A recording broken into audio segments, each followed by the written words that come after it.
Кога Барак Обама даде заклетва на функцијата, берзите беа во слободно паѓање. Американската економија губеше по 600.000 работни места месечно. Обама тогаш кажа дека предизвиците се реални и дека нема да биде лесно да се надминат, но дека тоа ќе биде сторено.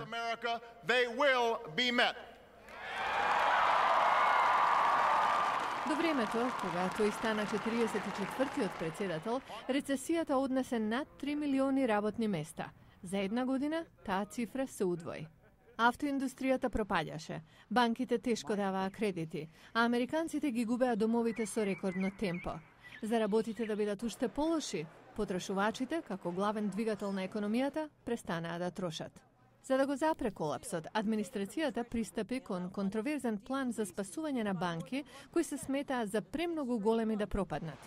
Федералните резерви ги намалија каматните стапки за да поттикнат земање кредити. Конгресот одобри 800 милиарди долари стимулативна програма за стабилизирање на финансискиот систем и поттикнување на создавањето работни места. Wall Street рефлектираше зголемена доверба, завршувајќи ја годината со најголема добивка од 2003.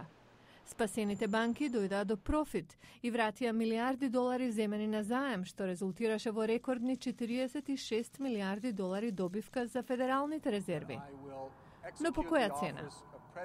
За една година, откако Обама дојде на власт, невработеноста е двоцифрена бројка и националниот дефицит достигна рекордни 1,4 трилиони долари.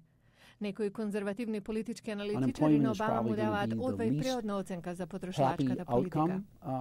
Дури ако економијата покаже растеж во 2010 и повеќе американци се вратат на работа, и критиката и поддржувачите на Обама се согласни дека нацијата е соочена со сериозен предизвик. Растечкиот дефицит и национален долг проценати на повеќе од 12 трилиони долари, а тоа е цифрата 12 со 12 нули или грубо 40.000 долари за секој маж, жена и дете што живеат во САД.